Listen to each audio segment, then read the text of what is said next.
Keep me on waiting. You're good, man. You're good. We here now, y'all. We here. Just gonna drop the intro. Step in the rain, feel the adrenaline rush. Going fist and kicks, the pain we can't hush. And then they find us, we're the real tough guys. Breaking down barriers, we aim for the skies. Into the octagon like a warrior I stand. Train blows, taking hits as I command. The art of combat, I'm ready to go. Submission, knockout, that's how I flow. Unleashing the fury like an untamed beast. Locked in a cage where strength is released. Striking precision, grappling with my golden octagon. The stage we ignite.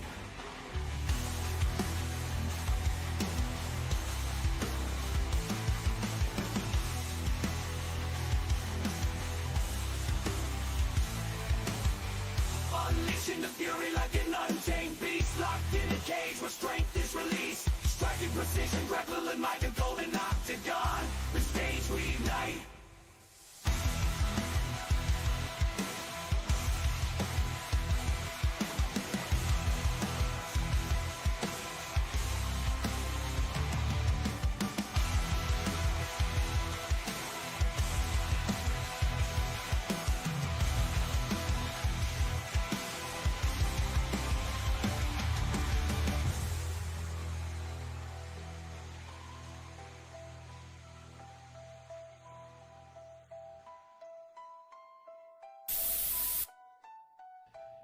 And we are live. Welcome to the Golden Octagon MMA Podcast with your hosts, Matt and D Rose. And surprise, surprise, surprise. Your boys are here on a Sunday night. Yeah.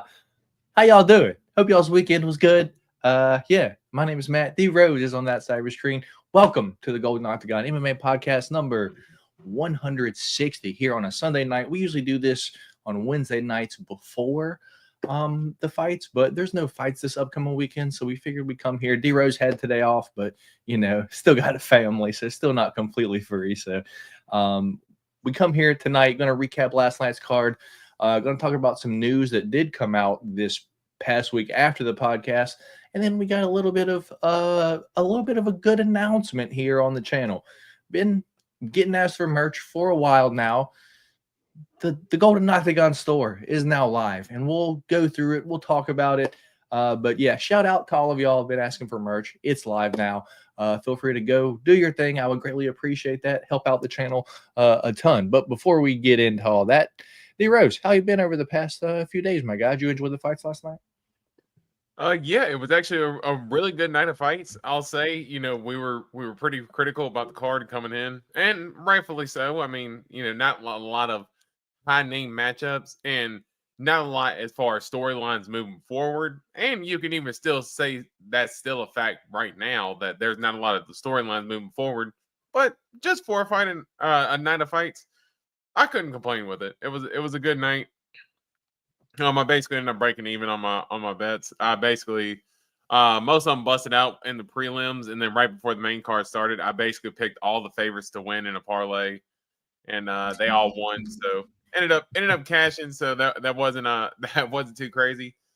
But yeah, hey, got the count basically back to break even again. So let's try to see if I can maybe get lucky and get his MBAs this week. Nice to hear. Nice to hear, man. Yeah, I did all right last night. The change to cheddar, confidence change to cheddar parlay hit, so can't complain there. Try to check a little bit NBA today with like $12, and was Jamal Murray 2 rebounds away from like 800. So shout out Jamal Murray.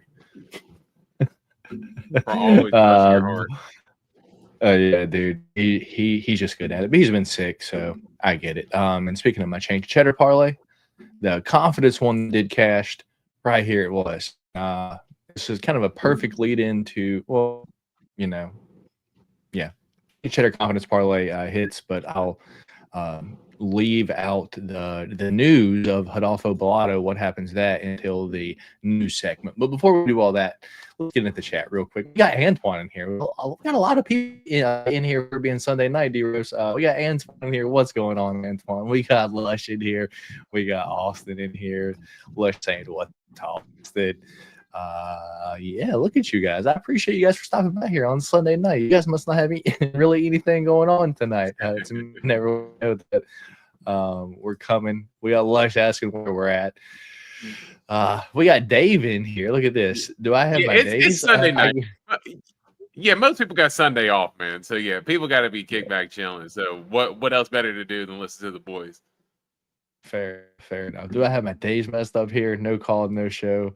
At work today? Are you at work today? Well, I guess Dave's at work today. And Dave hit up on Instagram and let me know that he lives a few houses down from Elise Reed. And my immediate reaction to that was, hey, man, you should take her a ice pack and some Advil. So Dave let us know here. I walked down the road and gave Elise Reed the ice pack and 2 things of Advil. Dude, she needed it. She needed it. And then Savage Collector went 10-1 on picks last night. Damn, man. Close, man. I'm watching American Idol and the Golden Octagon. Well, I don't know if we're going to be as entertaining, but we can do our best. With that being said, D-Rose, the change of cheddar parlay this past weekend cashes. And the reason there's a void there at the bottom, because I did have Rodolfo Bellato to finish Paul Craig. That was $10 to win like 108 or so, or some change. But Rodolfo Bellato falls out fights because do you know why yet, D-Rose? No, I saw it was a medical issue, but I did not see exactly what it was and that they were going to try to reschedule. Yeah, I found out, it's been posted everywhere today what it was. Rodolfo Bellato said that he had herpes and that's why he could not fight on Saturday. I was like, oh, okay. Well, I don't know if you had to let people know, but thanks, I guess. I don't really get it, man. The herpes. Now, I did see a guy, it was a couple years ago, apparently like mat herpes is a thing. So like, I guess when you roll around on the mat, I guess like I guess you hit a dirty spot and it kind of, flares up in certain spots. I don't know if that's exactly what he's talking about or, I certainly hope it's not, something on the lip or anything like that. That's just spreading. I mean, because if that's the case, how is he able to fight? I don't know. It's all weird. I don't understand that. Thankfully, I don't know. I'm a clean person, I guess. I don't know. But with that being said, let's get into the rest of the card. So main event this past weekend was Michael Morales, Gilbert Burns. And that ended 3 minutes, 39 seconds into the first round. Michael Morales is no joke. Yeah, I mean, he's crushing everybody in the first round. It's like, I don't want to say he's like the middleweight Tom Aspinall, but that's kind of what it seems like at this point, dude. Just blowing through everyone. He's got to have a top contender at this point now. He's for sure ranked. Sorry, D-Rose has some company there. But no, you're good. Aside from like one of the top people right now, like at 170, whether it's like Ian Gary, Shavkat, Buckley, like Usman, I'm going to need Michael Morales to fight someone there next, dude, because who else could he possibly fight next and it even makes sense? Yeah, he's been and he kind of hit the spurt where he first came in the UFC. He had a couple finishes, and then he kind of hit that spurt there where I think he had like a decision against Max Griffin. He had a decision against Jake Matthews. Now those are two tough guys, but he had a couple decisions there in a row, and I was like, yeah, maybe he's kind of like getting a little bit more. I don't know, a little more gun shy. He wasn't putting his foot on the gas like he did against like Trevin Giles and Adam Fugit like early in his career. But here the last few fights, it does seem like he's starting to put it all together now. Like he's 25 years old, so he's only got room to grow from here really, and he seems like he's actually getting better with each fight. Now I will say I saw somebody make the comment last night, and kind of thought it was messed up, but to a certain extent, I could kind of see it. They said that Gilbert Burns did his best Anthony Smith impersonation and turtled up, and I was like, man, that's kind of messed up. But if I'm being honest, it was kind of weird. Like Gilbert just kind of, it was like the first really clean punch that Morales landed with. It was just like Gilbert almost just wanted no more. I don't know if Gilbert is just kind of rushing in there to fight now. I don't know if he's not feeling as confident as he once was. But yeah, it's just something about his last few performances that have been a little bit concerning. I don't know if he retires immediately, but if he has another performance like that, I could very well see him hanging it up just due to the way he's been kind of getting blown through his last few fights. You know, the Sean Brady fight and this fight right here, you know, he didn't have a chance. And obviously those are two great young up and coming guys, but he just got absolutely destroyed by those guys. I mean, I think if Gilbert can lose another one, I think he could potentially hang it up. But as far as Michael Morales, man, he can fight anybody right now. I mean, Ian Gary, he could, you know, I wouldn't be super upset if he ended up getting like a Carlos Prates or something like that, just because I wouldn't mind seeing him kind of try to work on his game a little bit more. You know, maybe like if they match him up with like a Jeff Neal or somebody like that, just because where he's 25 years old, I still do think he's a little bit green and has a little bit of room to grow.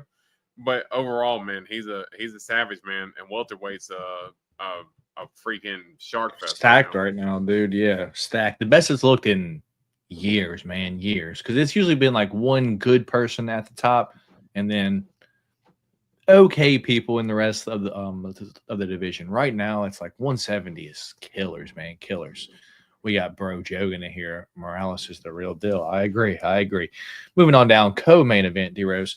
Sadiq Yusuf versus Myron Santos, dude. And I guess like Wednesday, I didn't know this fight was going to be at 155. So when I started my fight research and Friday I found that out, I was like, dude, what is Sadiq Yusuf doing? He's not a big 145er. Like he's just going to go up to 155 and in the cage, dude.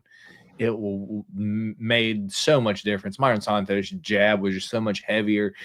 Like Sadiq Yusuf almost kind of seems like that he was too small for 155 in there. Like with Myron Santos, a fellow 145er. So I don't really know where Sadiq Yusuf goes right now. He's 13-5.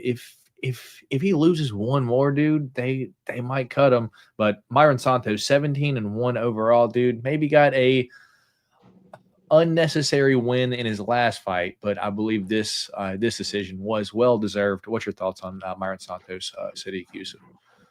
Yeah, I'm kind of with the similar approach to Sadiq Yusuf as you did. Like, you know, just seeing how he wants to move up to 155. I mean, I don't know if to me, it doesn't seem like the weight cut should be too much of an issue because he was fighting guys at 145 who were bigger than him, like a Diego Lopez and guys like that. So I don't necessarily think that it's a weight cut issue thing.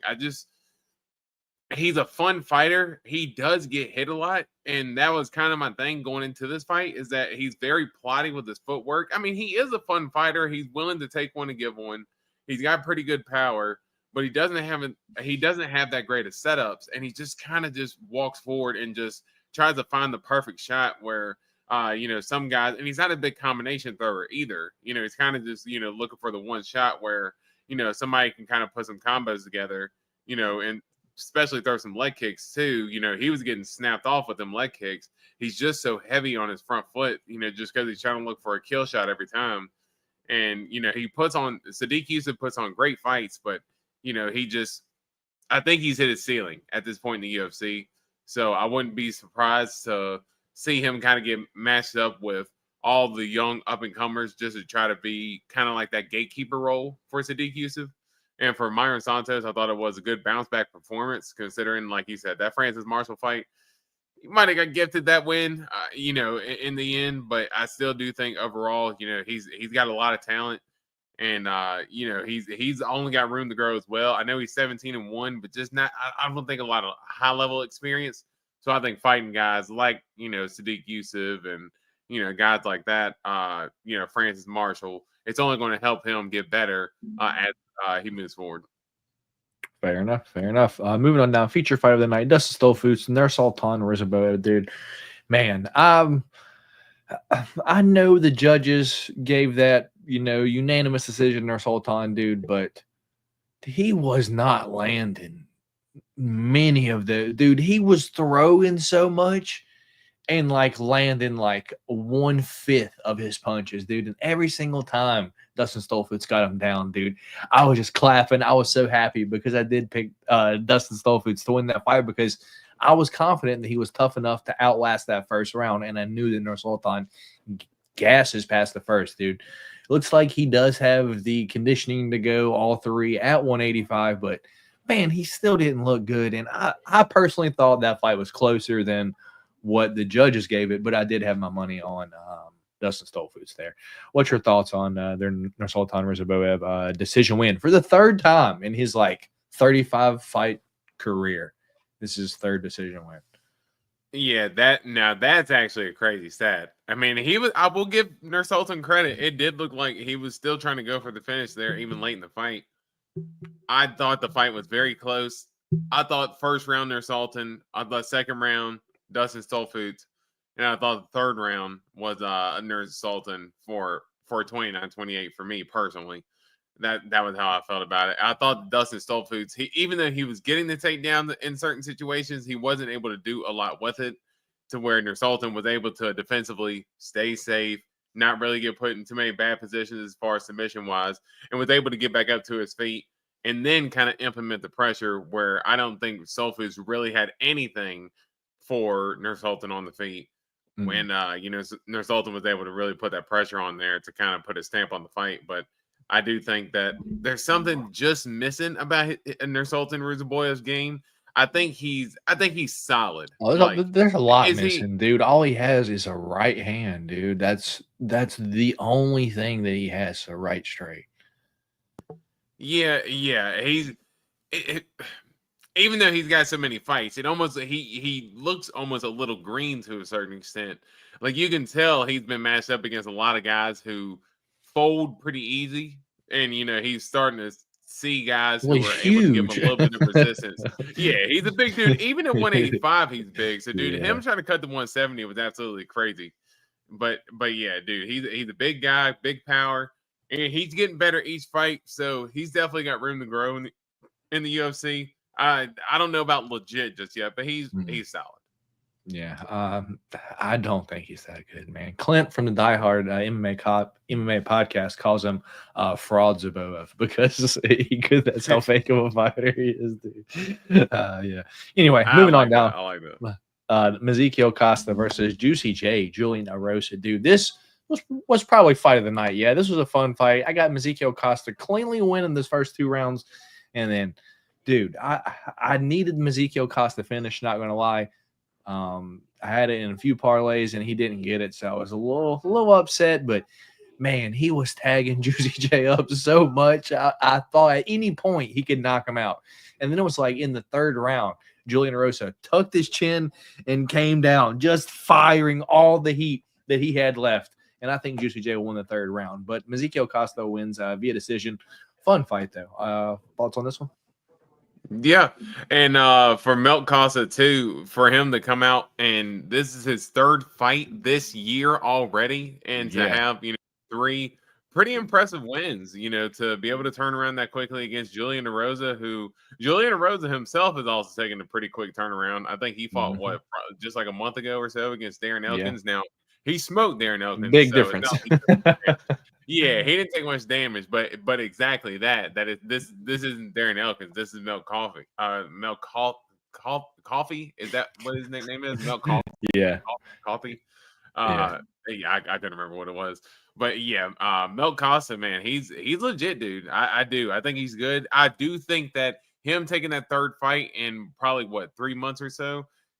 Probably hasn't had enough time to truly recover yet. He definitely looked like he was gassing there in the third round where Rosa was starting to take over. So I would like to see Costa maybe get a little bit of a break in before you try to get another fight in toward the end of the year, just to give yourself a proper recovery period, because I do think that him down at 145, he's starting to hit a little bit of a stride. And his striking looked good early on. He was able to get some takedowns in the fight as well. So Mel Costa, he's looked good, man, and I think he can be a threat moving forward. So he's still young too, so he's starting to look better each fight. Indeed. All right, moving on down to the prelims. One of the only fights that me or you did get wrong on this whole card, because overall, dude, me and you went pretty solid on picks, right? I think I went 8 of 11, and I know you went, I think 9 of 11. Pretty solid, right, dude? And hopefully you at least made your money back this weekend. So that's good.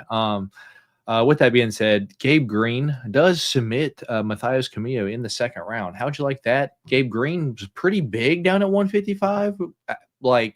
Looks like he might have a little bit more success than he did up at 170. Yeah.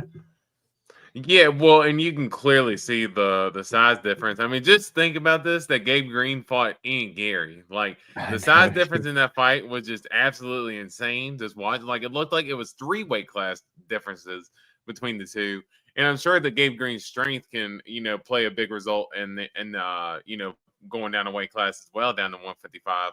And he wasn't necessarily a big guy at 170. So, and now that he's gotten his health issues in order and everything, this is one that I said Gabe Green hesitantly, because when you brought up the heart or the chest bruise, heart bruise, whatever it was, that did make me hesitant. But, before knowing that, I was pretty confident in Gabe Green, just because I thought that he was the more UFC tested. And, I mean, he looked pretty strong at 170. So, taking the skills down to 155, more well-tested guy, he definitely looked good, man. So maybe he could, try to get an extra step in his career going down to 155. Yeah, man, maybe.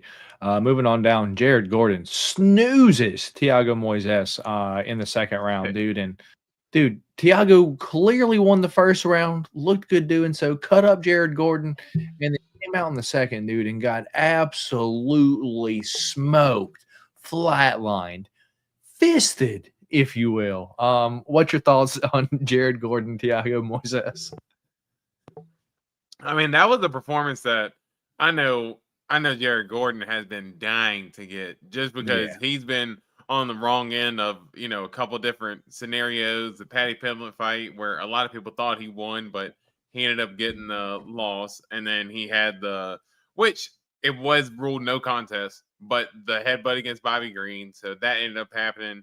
He's had a lot of misfortune in the UFC. So for him to get a clean knockout like that, me and you both picked Thiago Moises, so I was definitely surprised to see that. But for him to land that knockout like that, dude, it was super clean. And that follow-up punch, I watched that a couple times. Dude, I think the follow-up punch is cleaner than the counter, because the counter is beautiful. Dude, he goes over the top, but dude, that follow-up is he just slips it. Thiago Moises is trying to guard it, and that punch just comes straight through. Just lands him and just absolutely crushes Thiago Moises. So yeah, that was a hell of a finish there for Jared Gordon. No, I don't think they cut Thiago Antoine. Nah. Honestly, not because of that. If you look back at Thiago's record, I'm pretty sure he is win lose, in his last 6 or 7. He was just on. He won his last fight, so now he's on cue to lose this one. So now we can say he's probably going to win his next fight. Yeah, man. Yeah. Also sucks that Gordon didn't get a finish. The bonus, maybe. Oh yeah, probably. Yeah. All right, that makes sense. I was like, what are you talking about? He for sure finished them. Yeah. Oh yeah, he definitely got the finish. No doubt in our mind that he got the finish. All right, dude. Moving on down to our fisting of the week. It Cash Force the Rose. Yair Del Valle taking on Connor Matthews. This was the one there where we just needed the finish. This was the Golden Octagon. First time we launched it. Time number 1, fisting of the week. Yair Del Valle to fist Connor Matthews. He fisted him, and then he went out there, took him down, took his back, and then choked him unconscious, dude. What's your thoughts on the UFC newcomer Yair Del Valle? Yeah, no, he looks good, and I mean that dude is an absolute machine. That dude is an absolute machine. Like Yeah, he dude. looks like he was like a created character, like on UFC, like the extra muscles with the extra veins and stuff like that.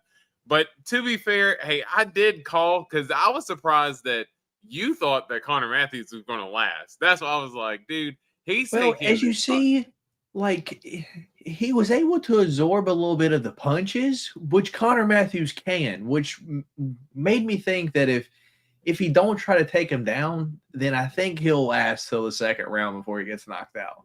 But yeah. he went out there and took him down. Yeah, nah, you know me. I'm like a decision king. So if I'm Yeah. kind of smelling out like, hey, this dude's probably going to get smoked, like he might end up getting smoked. Like, because Yeah. I'm always trying to spot a decision if I can. But yeah, I thought that Yadir, I thought he had a chance to get a finish against a guy like Connor Matthews, who, God bless him, fun fighter, tough guy, but he just got absolutely brutalized by Jose Delgado, I think less than 3 months ago, taking a quick turnaround again against another tough guy. Just getting a lot of tough matchups for Connor Matthews, and Yadir was one of them, and wasn't too surprised with the performance. Yeah. Trains in mainstream boxing with Derek Lewis. So, I mean, shout out Bob Perez. Oh yeah, so so he's training with All-American wrestler Derek Lewis. I mean, his wrestling's going to be elite now, dude. Yeah, man. UFC makes so much money, refuses to give out $50K when it makes the most sense. I know, Antoine. What can you do? Moving on down, Luana Santos, Tainara Lisboa. Luana Santos gets the second round submission over Tainara Lisboa, dude. And honestly, looks like Tainara Lisboa is just maybe she got a little bit too late of a jump to the game, and it don't really look like her ground game is up to par with these other UFC level girls, because she is a little bit older. She did fight Valentina in like fucking Muay Thai like a long ass time ago, but if you don't start training your ground game, that's a big hole and someone will fill it. Do they cut Matthews? Of course. They better not keep him in there, like unless it's just the squash match against someone else. That's But exactly why he'll be in the UFC. Is for that. Anyway, Luana Santos gets the second round sub over Tainara Lisboa. What's your thoughts on that? And you may have pointed it out the other day, but I did not realize that this was up at 135. So that for some reason, I don't know why that ended up throwing me off. But yeah, seeing that it was up at 135, it did kind of worry me. I was like, maybe maybe Luana Santos moving up to 135. Maybe she loses a little bit of her strength advantage, but no, it really didn't. It didn't seem like that too much. I mean, I know Lisboa, I know she has the Muay Thai background. She doesn't necessarily have the grappling background, but Luana Santos looked strong, man. She was able to, exude really good control in those grappling positions when she was on top, and able to work her way into that Americana. I think the first one in women's history in the UFC, and the first one since like 2020 or something like that. So that was a really good Probably submission. it's a heavyweight, because you have to be like so much bigger than a guy to do that. Yeah, no, exactly. So yeah, for her to be able to get that submission off, good submission. We kind of picked on her, and I called her Live Laugh Love when she came in, but dude, she looks good. I think she's 25 as well, kind of like Michael Morales, 25 years old. She looks sharp, man. So going in there and getting a badass submission like that. She's got a couple of finishes now up at 135. I think she says she wants to give it one more try at 135 before she calls it officially home. But I mean, as dead as 135 is, she would have a much quicker route to the title up at 135. Yeah, for sure. Moving on down to the banger of the night, and this was this my other option for the fisting of the evening? I believe it was. It was Denise Gomes over Elise Reed, and man, she fisted Elise Reed. I thought it was many Delgado times. incorrect. Probably that one, like as well. Like, but I think, yeah, maybe like I didn't just announce this one, but anyway, she did fist Elise Reed multiple times, and as Dave said, Dave apparently lives in the same neighborhood as Elise Reed, and like he let me know that, and I'm like, man, you should take her some ice packs and some Advil, because man, she was lumped up after that fight. And Denise Gomes is a problem down here, man. If you do not have some kind of trick that can teach her like this little vet lesson like Angie Hill did. At this point, dude, good luck. Good luck beating her because you haven't really seen this many chicks with power. I don't remember any of them since Jessica Andrade. Also, training partner of Jessica Andrade, and they got the same like tattoo over here too. And I'm like, I would like to have seen that fight eventually. We're probably not going to see that fight, but Denise Gomes, absolute powerhouse down here at 115 pounds, and fisted Elise Reed 30 seconds into the second round, smoked her out cold. Very similar finish to how Jared Gordon got Thiago Moises too. Counter right, slip right over the jabs. Just pow. Dude, she kept popping her with it too, over and over, dude. It was like. Well, Paul Felder did mention it because he was like, she keeps leaving her chin up in the air, and he said it about 2, maybe 3 times. She keeps leaving her chin up in the air, and then that last time she just absolutely paid for it. Dude, Denise Gomes, like, she should at least read off with the first one, like, and then to hit her with the second one against the fence, she shut off again. Like, I imagine hearing like the computer like shut off sound, like every time like she hit her, go like do, just like watching her just crumple to the floor. And then I'm surprised Jason Herzog let it go on so long. I think she probably took. Dude, he's a merchant for death, man. He's been letting shit go on a long time over these past couple years, man. Yeah, no, he 100% is, dude. Because I'm like, dude, I thought the fight could have been stopped about 4 or 5 punches sooner, maybe. And yes, at least Reed took one too many for sure. Because Denise Gomes had her shut off, man. Absolutely sick power down at 115. Yeah, I did have the Denise Gomes by sub, dude. So at the end of the first round, after she had already cracked her, dude, she was going for the sub, but not really enough time left. And then once the second round started, I'm like, nah, she's going to end up knocking her out. And sure enough, like I just got that out, and she smoked her. So I was like, well, it was fun. At least we called the Denise Gomes finish, and we were able to cash the confidence parlay still. So I don't hate it. Hyung Sung Park gets the first round submission over Carlos Hernandez, dude. What are the odds Carlos Hernandez gets matched up with another Asian next, and he loses, dude, because that's a few in a row. He's beat Namjargal Tumendumbaro, but that's it. Has he already been matched up with Rini and Nakamura? Not yet, but I mean that's Nakamura, 2 weight classes apart. Damn it! I keep doing that with 125 and 135. I keep well, he's at 145, so that's even worse. Yeah. No, exactly. I'm absolutely botching this. Why did I have Hernandez at 135 for some reason? I don't know. I don't know why I had Hernandez at 135. Like he probably fought there a couple times. It wouldn't surprise me. For some reason I had him at 135, but yeah, he was a guy who I'm not going to say I was confident in, but he was going up against a guy from Road to the UFC. I'm just going to continue to fade these guys. More often than not, I'm going to be right, just not in this case. Yeah, man. We were split on that one, and I did come out with a dub there. Do you guys think Gomez's future top 5 with her age and power? I think eventually. Herzog,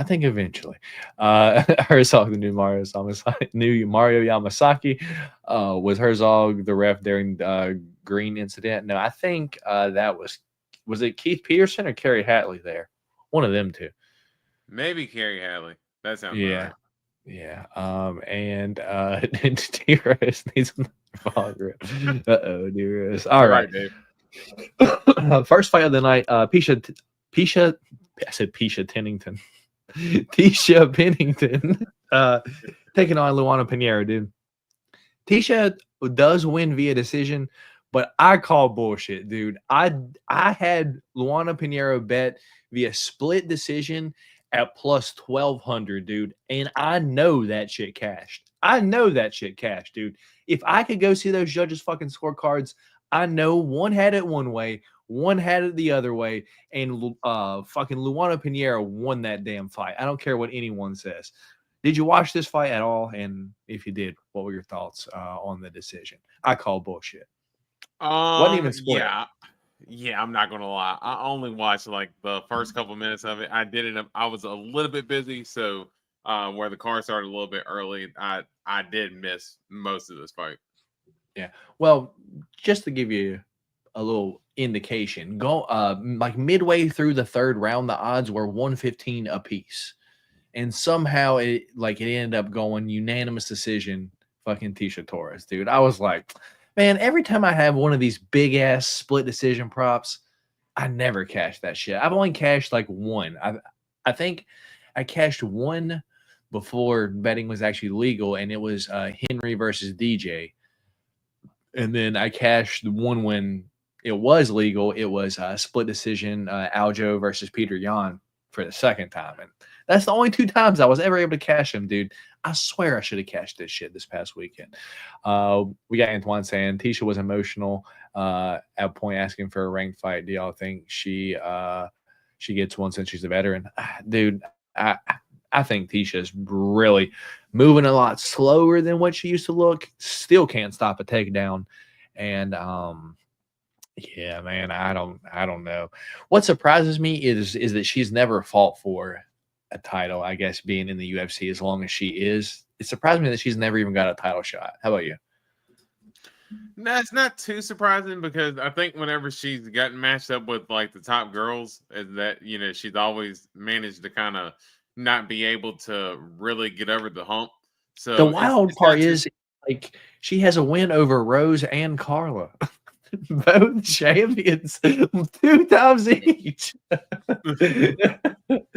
yeah, no, you are correct. They do. She does have a win over both of them, and she did fight in the early days. But you got to think, Joanna was on that run for as long as she was, and then it was Rose there for a little bit. I think Carolina was another good one who was holding the division down at that time. So.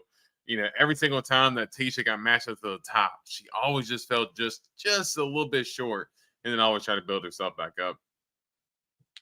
Yeah, and she for sure ain't getting that shit now. Ain't nobody beating Weili. Maybe if Weili goes up to 125, and then they opened up like, all right, you have to be at least 35 to fight for the title now. She might win, but I don't know. So with that being said. That is all the fights for this past weekend for the pick champ of the week. Let me go ahead and change the banner because somebody's got to be eating beans. And let's talk about it. So, different picks this past weekend were Luana Pinheiro versus Tisha Pennington / Torres. I picked Luana Pinheiro. D Rose went Torres. It was Park versus Hernandez. I went Park. D Rose went Hernandez. It was Camillo versus Green. We didn't count this one, but I went Camillo. D Rose went Green. And the final one to split the tie, if you will, was Dustin Stolfoots versus Nursultan Rizaboev, where I went Dustin Stolfoots and D Rose went Nursultan Rizaboev. So I unfortunately lose 2 of the 3, which means I am being boozled this week. Not looking forward to that, if I have to be honest. The bean bop. I like to see some old band. Don't do that, Dave. Why would you say that, man? That's mean. All right, so that's fear, Dave. All right. Oh, I know. I already know which one this is. This is stink bug or toasted marshmallow. I've already got this one a fucking bunch. So my damn bag ready. Shout out. We gonna hit the tunes. We gonna hit the tunes, man. or yeah, man. What do you want? I already know what you want. Feeding the ducks, baby. Yeah, come on. Yeah. Hey, hit it. Hey. Harlem Shake, baby. Hey. It's the bean bop. And it don't stop. I was too confident on that one. Oh, dude. That one's bad today. It was like, it's like hot in here and it was like halfway fucking melted. Ugh. It squished easily. Usually it's hard. It's the bean bop. And it don't stop. And it got I need the stuck. toothpaste. And Give me the blue one. teeth. Man, that sucks. I wouldn't do that. Oh Give us old bandage. No, that's dirty dishwater or birthday cake. Dirty dishwashing. It's awful. And it don't stop.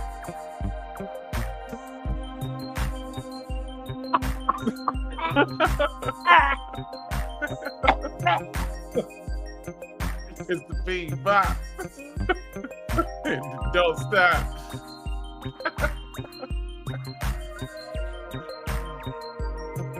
Dirty dishwash.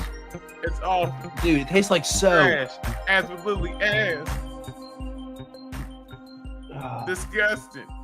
There's just random white gloves here. Where did these come from? I'm using this to wipe off my fucking face. Oh God. It's disgusting. The dirty dishwater, I will attest. Dude, like, it's that's bad. top three worst one. 100%.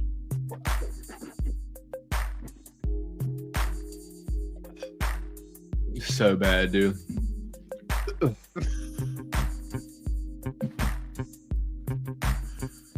right. That's right, Dave. That's Dude, right, Dave. it's lingering in my fucking mouth. Tastes like the dishes I just washed a few minutes ago. It literally tastes like I just washed dishes and I got a glass and was like, Dude, Man, it's I still in gotta my get rid fucking of the mouth. dish. I gotta get rid of the dishwater somewhere. Dude, I can't do this. I can't do this. I have to go brush my teeth, Rose. Fucking talk to the chat for a second, man. And it I'll be don't back. stop. Oh. Hey, hold on. Leave the beat in the background. I kind of like Okay. that. All right, cool. Yeah, I kind of like that. Kind of gives you like a sports radio type of vibe with it being in the background. Kind of sets the tone, man. It sets the tone, so I love it. But hey, Patchy Mix making his way over to the UFC officially. I think that's a big thing. For me. Hey, he's been making his tour around doing the media stuff. Hey, introducing himself, and I think it's a big thing because, as me and Matt were just talking about, I think it might have been like 2 podcasts ago. I don't know. At this point, we talk so much, but I was talking about how I'd been excited about wanting to see Patchy Mix finally make his way over to the UFC. Especially. Yeah, Dave, this is the ESPN Radio Sports Center. Like that's what this kind of gives me the vibe for. But no, I think Patchy Mix making his way over to the UFC, one of the top bantamweights in the sport, in my opinion, coming in and fighting Mario Bautista, who, okay, you can say like this might not be a good fight for Patchy Mix, but if Patchy Mix goes in and finishes Mario Bautista, dude, do you know how many people are going to be like in love with Mario Bautista or in love with Patchy Mix for going in there and finishing Mario Bautista? Because everybody is pissed at Mario Bautista for holding Jose Aldo up against the fence. So I honestly think that it's a good fight for Patchy Mix. I think it's a good matchup for Patchy Mix. I think he's got a lot of good submission skills. He's really good with his jiu-jitsu. He's a fun fighter, man. So I think he's going to make a big splash. It's a really quick jump for him to come in on what's going to be, I think, 3 weeks notice. But apparently he's been training for a while, and he said he's been ready for this moment for a little bit. So I'm going to take him for his word for it. And yeah, I'm excited for him to make his way over. Dude, I still have a nasty taste in my mouth even after I brush my teeth. That's fucked. Anyway. Bean bop. I hate you. Just so you know. I just want to let you know that I hate you. Anyway, Dave said, Matt due for some good beans. Well, I did not get any, Dave. I got 2 bad ones. But he's going to get fucked up fast for. Yep. Tell you, D-Ray's going to get a record deal sometime. It don't stop. Man, he's puking a lot. Matt's boxes don't contain any good beans. On D- Pretty much, dude. I swear. Bean Gate's real. D-Rose changed out his beans.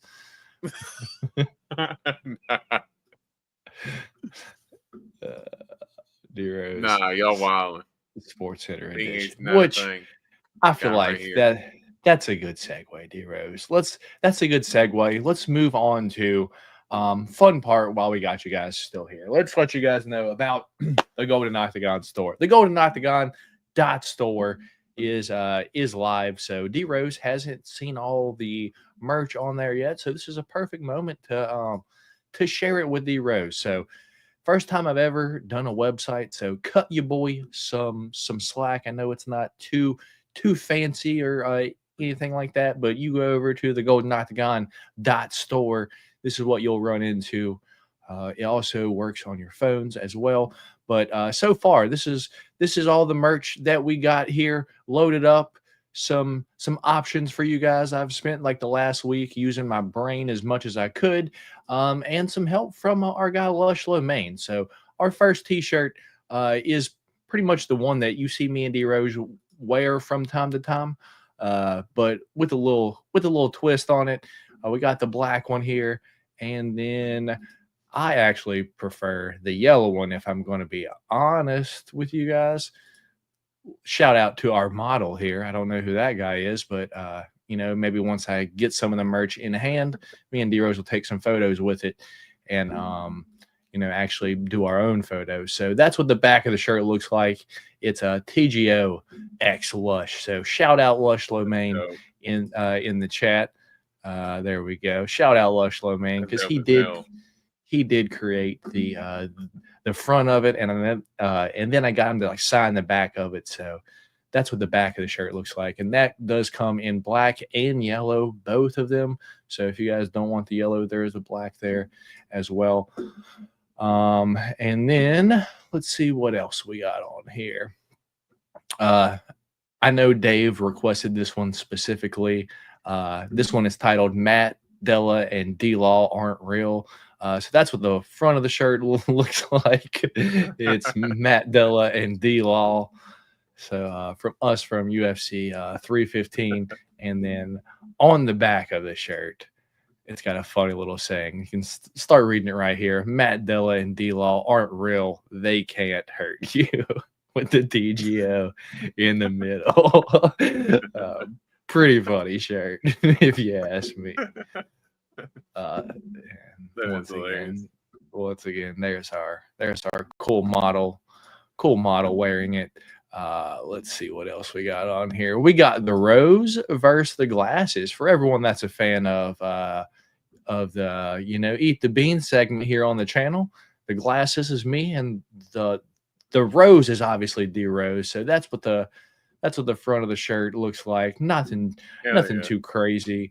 And then on the back is where the goodness relies. How do you like the little graphic there? It says "Get beaned." It has me with glasses on, upset because I always get the bad beans. And then it has the other bean as with the roses on it. And D-Rose like, what? I'm not doing anything wrong. I thought that was the perfect image for that. Nah, so the two beans. Hey, he just looks like he's just like, oh, I can't believe that happened to you, bro. Like, that's crazy. Like what? I'm not cheating. I'm not doing Beangate. So anyway, so So that's that one. And then getting on to, I know D-Rose should be a fan of this one. It's the Bean Bop shirt. How do you like that one, man? Yeah. It's just the jelly bean with the Bean Bop, and the back says, "And it don't stop." Come on now, baby. If you're the fan of the Bean Bop, this shirt is for you. We got that one in white and black both, so don't be afraid. We got both of those. And then what else we got on here? Just a TGO, kind of little bite off the UFC logo.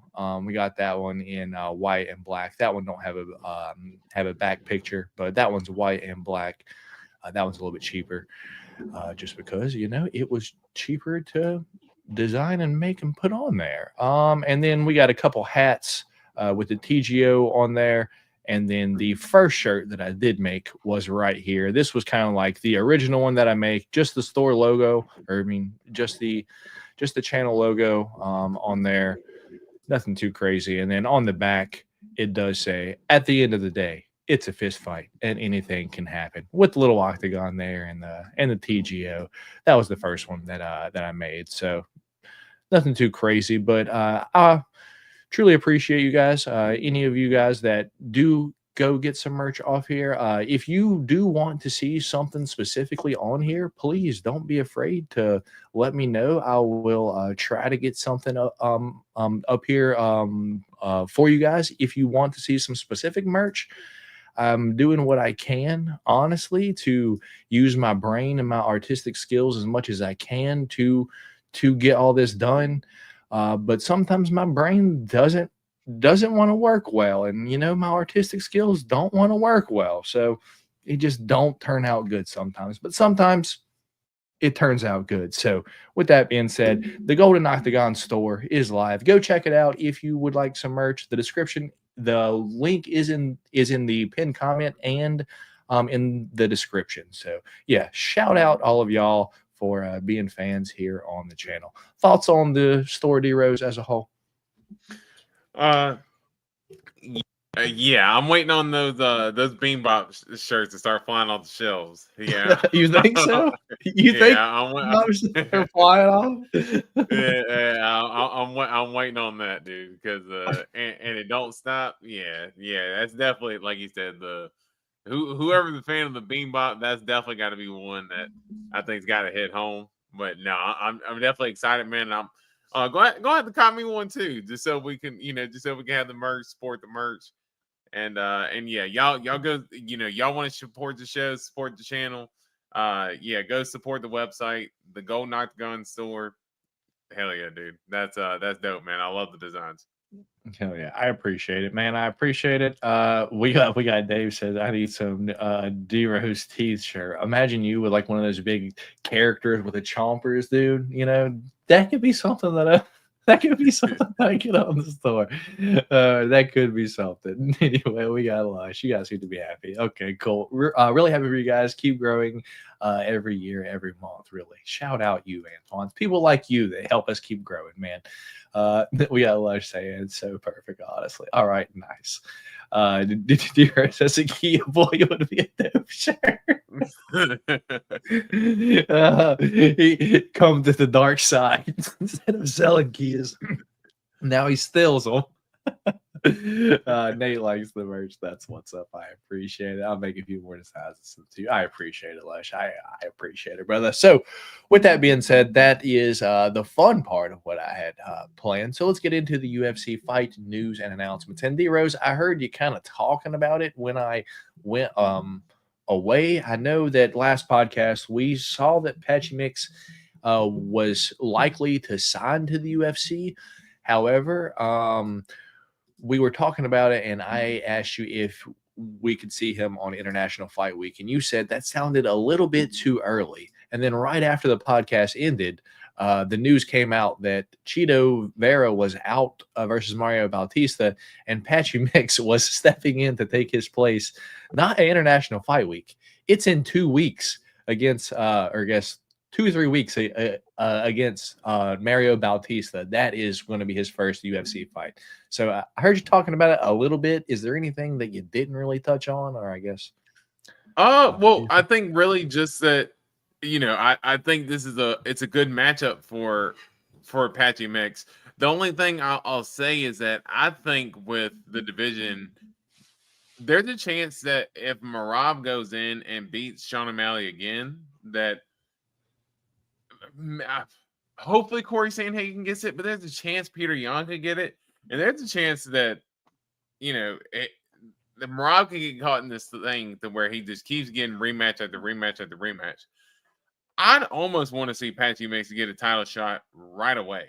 And he also has publicly stated as well that he has trained Merab in the past, and he has nothing but respect for him, but he is coming for the belt. And, if Merab has the belt while, he's going for it, he will fight Merab for the belt. So I love the attitude that he's coming in with. He has a big chip on his shoulder. I would like to see Patchy Mix get the title shot if he is to beat a guy like a Mario Bautista, but he's willing to take the hard road as well to fight a few fights before he gets there, and I also got to respect that as well.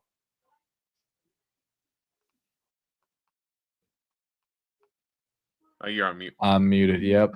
We got Antoine wanting to know what color is your Kia, D-Rose? You got a gray one, right? Yeah, it's gray. Yeah, Right. wolf gray, black wheels. Fair enough. That's going to be awesome to see Mix in the UFC because he's not too young or too old. Still has prime left. Yeah, I agree. Got to make a shirt with that being said. There you go. There you go, Sugar Ray. Yeah, I like it. I like it.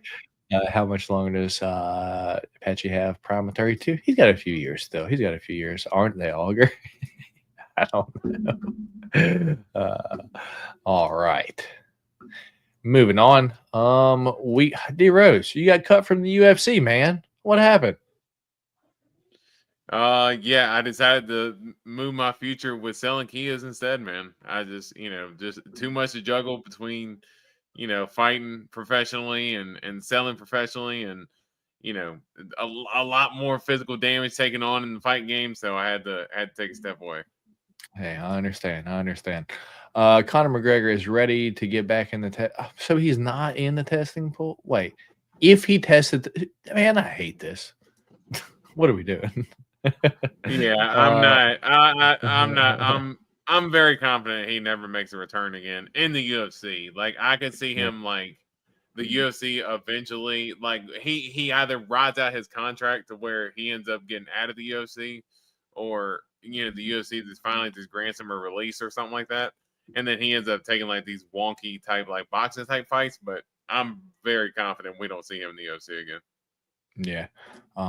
Dave said, I've been saying Connor's never coming back. Yeah, probably not. Anyway, we got some rumor here. John Jones and Tom Aspinall is in the works for MSG November 15th, UFC 322. No contract has been signed yet. Dana White promises John Jones will fight in 2025. 100%.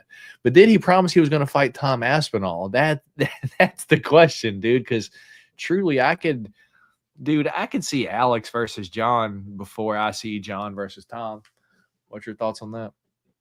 Dude, imagine if they were like, we're going to have John Jones versus Daniel Cormier 3 for the heavyweight. Oh my god, dude! DC's so old and fat, dude. Yeah, DC. Exactly. This is DC's chance to go in there and get a dub now, because he can maybe roll on John Jones and maybe take his legs out in the process or something. Maybe try to attack him like a bowling ball. But no, maybe Dana is. I don't know. I feel like Dana's almost trying to just pitch this thing to us to make us believe it. I think this is another one too. I just don't see how or why this fight happens. So yeah, I'm fairly confident this fight doesn't happen, and yeah, I don't think it happens. Fair enough. Sugar Ray saying they cut Deros before he got discharged from the hospital. I know that 322 is a rumor, but that's what they want for sure in MSG. How about Jamal Hill talking about he wants to fight John Jones? Yeah, Rose? Definitely a decorated champion to be willing to to be worth John's time is Jamal Hill. Yeah, that's definitely him. Yeah, I agree with Lush. It's probably for the streaming deal. That's my guess. Let's be real. People call John Doug forever if he really doesn't fight him. No, I think John just retires and rides off in the sunset, and then Tom becomes champion, and that's that. I don't see what the big deal is. Anyway, this is the herpes fight that happened. Rodolfo Herpes Bellotto. And then did you see this? Heroes John Jones and Hasbulla. Look what he's doing to him, man. That's fucked up. Hey, to be fair, Hasbulla be like slapping people in the face and punching them in the face and shit. He's trying to get him, dude. Look at him. He's like trying to kick him. So you know what? I'm not too mad at it. People want to give John Jones a hard time, but yeah, I think why not? Hey, Hasbulla be talking that shit sometimes, so set him in his place. Yeah. What's your thoughts on the poster here? Or is this the official poster, you think? Not. It's probably not. That looks like some fan art stuff, especially the bottom part. But that does look pretty sweet though. Because the top part is like the Hawaiian skies. It looks like, and they're fighting in Louisiana, so it doesn't make sense. Yeah, I don't know. I guess we'll see. Dude, do And you think that there could be like a wild chance that since Islam is moving up, if Dustin Poirier goes in and beats Max Holloway, he could potentially be another fight away from a title, and he ends up sticking around after all? no, I think he retires either way. I think Dustin hangs it up after this. Man, I don't know. He's got that dog in him, man. And I bet money if he beats Max Holloway and they're like, hey, one more fight, just one more. Against Ilya, dude? Come on, man. I mean, man, Dustin's a clean boxer, dude. I'm never going to count that dude out against anybody. I mean, that's just me. So, and hey, right. Charles Oliveira, that's still a tough matchup for Ilya. for Yeah, Ilya I mean, there, so. Ilya's a minus 400 favorite currently in that fight. Yeah, which is absolutely nuts. Yeah. Now, should he be the favorite? Yeah, but that big of a favorite going up to lightweight, that's tricky. Yeah. So crazy to see Max because he lost to Ilya at featherweight. Now Ilya's fighting at lightweight. Yeah. And then speaking of odds, the odds pretty much have released for UFC 316, dude. Merab minus 300, Sean O'Malley plus 250. What's your thoughts on this? Yeah, it's not too surprising. And honestly, I wouldn't be surprised if it started climbing, once it started getting closer to the fight, just because the way the first fight played out. And I just don't think there's been anything since their last fight to now to really give the public much confidence in Sean right now. So that's not super surprising. Fair enough. And I think that might be all the news that we have, Rose. Do you have anything else that you would like to talk about, man? No. Other than the Apache mix thing, I'm pretty much good. All right. So, we got Antoine. I think it's all power. Well, man, I lost my picture uploaded and it went to a whole different page. I think it's the power and all damage Charles has taken through his career. Yeah, I could see that. If Sean loses, what happens next? He waits for Merab to lose his belt. And how do you feel about the rumors? Alexander versus Yair. So Volkanovski versus Yair Rodriguez. I don't want to see that, man. I already seen that. Do not let Yair have that. Already seen it, and it wasn't close. So yeah, don't need to see it again. I mean, truthfully, I don't see how a win against Patricio Pitbull at this stage in his career gets Yair a title shot. I mean, I don't know. I mean, Mavzar is, in my opinion, obviously the most deserving. I don't know why they won't just give him a title shot at this point. I mean, if Volk wants to, stay continuously active and stuff like that, just make that fight happen. I guess you think Volk would fight in Mexico? I guess that's what I was going to ask. You think he'd do that, or? I think he would, just because he likes to stay active. Yeah. I don't know. That'd just be dumb, in my opinion. Yeah. Anyway, I'm not the big champ anymore. D-Rose is. I ate beans this week. I guess before we get out of here, to leave you guys on that last little bit of news that we had, I do have 2 shirts that are not on the store yet. That's because I'm going to be doing a limited drop. I think I'm going to release them on Wednesday.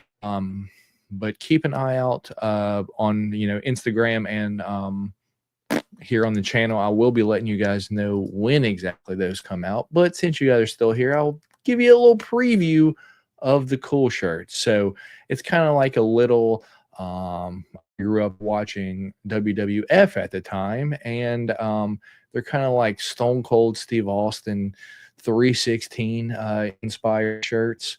So let me get the other 2 pictures uploaded here real quick. See, I could have had this done already if I had the cool StreamYard, but nope. This is the free one.